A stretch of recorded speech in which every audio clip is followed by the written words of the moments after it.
Friends, मैं कशिश और स्वागत है आपका नेक्स्ट नाइन न्यूज़ में। इस रिपोर्ट में हम बात करें एक जाने माने विलियन रोल के टॉप एक्टर प्राण की। जी हाँ, प्राण की हम यहाँ पे बात कर रहे हैं। आज उनका जन्मदिन है और 101वीं बर्थ एनिवर्सरी है उनकी। भले ही वो आज हमारे बीच में नहीं है, लेकिन जब भी विलन्स की बात होती है पुराने ज़माने की 80 और 90 के दशक की, तो प्राण को याद ना किया जाए ऐसा हो ही नहीं सकता। लेकिन इस रिपोर्ट में हम बात कर रहे हैं प्राण और साथ ही साथ अमिताभ बच्चन की दोस्ती और दुश्मनी को लेकर, जिसमें बात यहाँ पर आई है कि कुछ ऐसी फिल्में थी जिसमें प्राण को चुना गया था और अमिताभ को रिजेक्ट कर दिया गया था, जिसकी वजह से अमिताभ को काफ़ी ज़्यादा फाइनेंशियल इशू हुए थे। तो वही रिपोर्ट में हम आपको ये सारी चीज़ बता रहे हैं कि आखिरकार ये पूरा मामला क्या था।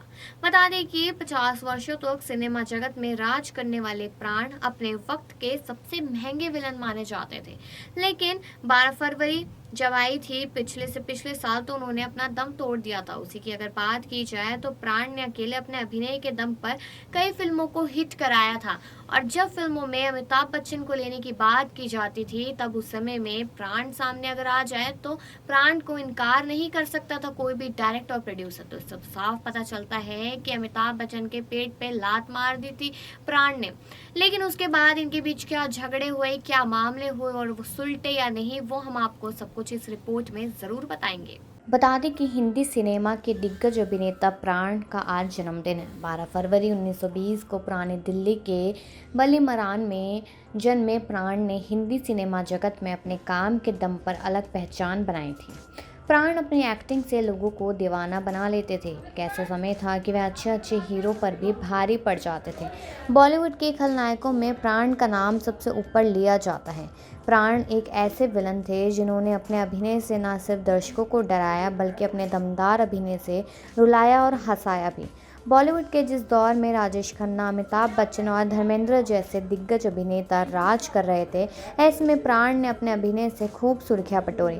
कहा जाता है कि साल 1968 से 1982 तक प्राण को सुपरस्टार राजेश खन्ना से भी ज़्यादा फीस मिलती थी। इतना ही नहीं, बॉलीवुड के शहंशाह अमिताभ बच्चन को भी फीस के मामले में प्राण ने पीछे छोड़ दिया था। खबरों की माने तो फिल्म डॉन के लिए अमिताभ बच्चन को जहां 2.5 लाख रुपए दिए गए थे, तो वही प्राण ने उस फिल्म में अपने अभिनय के लिए पूरे 5 लाख रुपए लिए थे। प्राण फिल्मों में जिस भी किरदार में रहे हो, वो अपने डायलॉग से फिल्म में जान फूंक देते थे। उनके कुछ चुनिंदा डायलॉग्स आज भी लोगों की जुबान पर चढ़े रहते हैं। जी हाँ, बता दें कि अभिनेता प्राण ने 350 से अधिक फिल्मों में खलनायक का रोल निभाया है। प्राण हमेशा से फोटोग्राफर बनना चाहते थे और उनकी किस्मत उनकी एक्टिंग की दुनिया में ले आई। एक दिन जब प्राण अपने स्टूडियो में काम कर रहे थे, तो निर्देशक मोहम्मद वली की उन पर नज़र पड़ी। इसके बाद प्राण के करियर की दिशा ही बदल गई। प्राण ने साल 1940 में फिल्म यमला जट में सिनेमा में कदम रखा था। साल 1958 में प्राण की फिल्म अदालत रिलीज़ हुई। इस फिल्म के लिए कहा जाता है कि प्राण ने इसमें इतना खलनायक किरदार निभाया कि सिनेमा घर में बैठी महिलाएं उन्हें देखकर इतना डर गई थी कि थिएटर से भाग गई। दिग्गज अभिनेता प्राण के करियर की प्रमुख फिल्मों में कश्मीर की कली, खानदान, औरत, जिस देश में गंगा बहती है, ऑफ टिकट, उपकार, पूरब और पश्चिम, राज तिलक, सीतापुर की गीता, तूफान और डॉन शामिल है। प्राण को हिंदी सिनेमा में अपने यादगार योगदान के लिए 2001 में भारत सरकार द्वारा पद्म भूषण से सम्मानित किया गया था। 12 जुलाई 2013 को प्राण ने इस दुनिया को अलविदा कह दिया था। आगे बताते चले, हिंदी फिल्म इंडस्ट्री के सबसे लोकप्रिय विलन जिसे लोगों ने फिल्म के हीरो से भी ज़्यादा प्यार दिया, वे थे प्राण। प्राण का निधन 12 जुलाई 2013 में मुंबई के लीलावती अस्पताल में 93 ईयर्स की उम्र में हुआ। एक्टर की आज 101वीं बर्थ एनिवर्सरी थी और 12 फरवरी 1920 को पुरानी दिल्ली के बलीमारान में जन्मे प्राण कृष्ण सिकंदर एक संपन्न परिवार से थे, लेकिन बचपन से ही उनका मन पढ़ाई में नहीं लगा। पहले तो प्राण एक फोटोग्राफर बनना चाहते थे, जिसके लिए उन्होंने अपना एक स्टूडियो भी खोला और इसी क्षेत्र में बेहतरीन काम की तलाश में पहले शिमला गए और फिर लाहौर की ओर रुख किया था। इसी बीच फिल्म निर्माता निर्देशक मोहम्मद वली की नज़र प्राण पर पड़ी।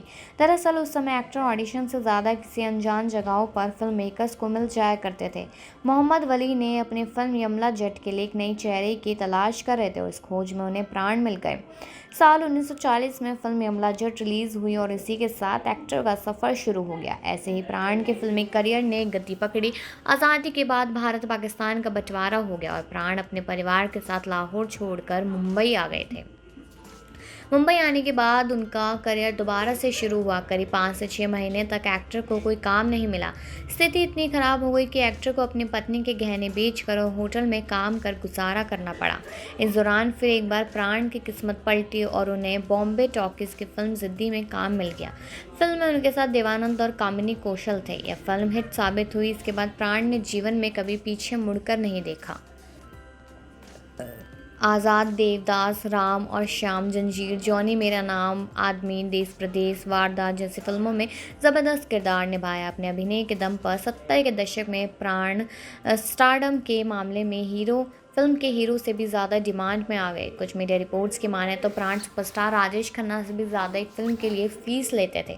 इतना ही नहीं, फिल्म डॉन के लिए जहाँ अमिताभ ने 2.5 लाख लिए, वहाँ इन्होंने 5 लाख लिए थे।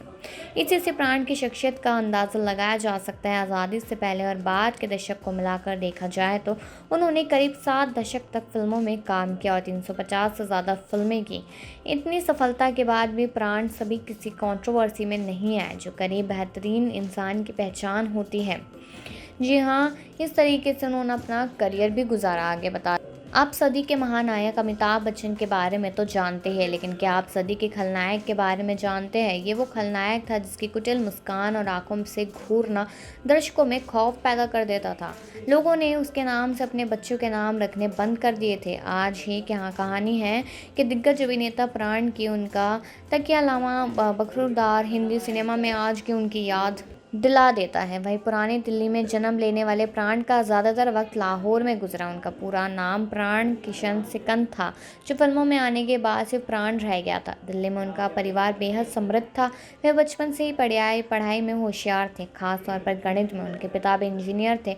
ये तो सब जानते हैं कि प्राण को पान खाने का शौक़ था और इसी शौक़ में उनको फिल्मों में पहुँचा दिया था। जी हाँ, आगे भी बता दें आपको कि ऐसी बहुत सारे अनसुने किस्से हैं प्राण के बारे में और साथ ही साथ अमिताभ बच्चन को लेकर, क्योंकि ये कहना होता है कि अमिताभ बच्चन ने अपनी ज़िंदगी में काफ़ी कुछ किया है, लेकिन फिर भी वो हमेशा से प्राण के पीछे ही नज़र आते थे। भले ही शहंशाह फिल्म में सबसे मेन किरदार वहाँ पे अमिताभ बच्चन का था, लेकिन उसके बावजूद भी वहाँ पर प्राण को ही देखा जा रहा था और इस बात से प्राण और प्राण का परिवार बहुत ज़्यादा खुश था, क्योंकि वो समृद्ध थे। लेकिन 93 की उम्र में उन्होंने अपने दम तोड़ दिया और दुनिया को अलविदा कह दिया। लेकिन आज भी अगर खलनायकों की बात की जाए तो हमेशा ही खलनायकों में प्राण की बात ज़रूर की जाएगी, क्योंकि अपनी आंखों से वो ऐसे घूर देते थे कि सामने वाला इंसान बहुत बुरी तरह घबरा जाता था और खौफ भी पैदा हो जाया करता था। जी हाँ, तो आपको ये बता दें कि समय कोई सा भी हो, लेकिन फिर भी जो पुराने लोग होते हैं, जो पुरानी चीज़ें होती है,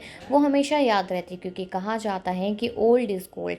वही ये चीज़ आपने जानी कि दोनों ही एक्टर उस समय के बहुत पॉपुलर और टॉप एक्टर थे। अमिताभ बच्चन तो अभी भी लगातार अपने एक्टिंग को लेकर हमेशा सुर्खियों में बने रहते हैं, लेकिन जब एक समय था जब सिनेमा जगत की शुरुआत हुई थी, उस समय पे प्राण एक ऐसे विलन थे जो सबसे महंगे और सबसे टॉप के विलन हुआ करते थे। और अमिताभ बच्चन बहुत ही ऐसे रेयर फिल्में होंगी जिसमें उन्होंने विलन का रोल किया होगा, तो इसलिए हमेशा उनको रिजेक्ट कर दिया जाता था। लेकिन आज के समय की अगर बात कर ली जाए तो अमिताभ बच्चन से बेहतर एक्टर और विलन और जो भी कह लीजिए, जो भी किरदार उनको दे दीजिए, उनसे बेहतर शायद कोई ही कर पाएगा।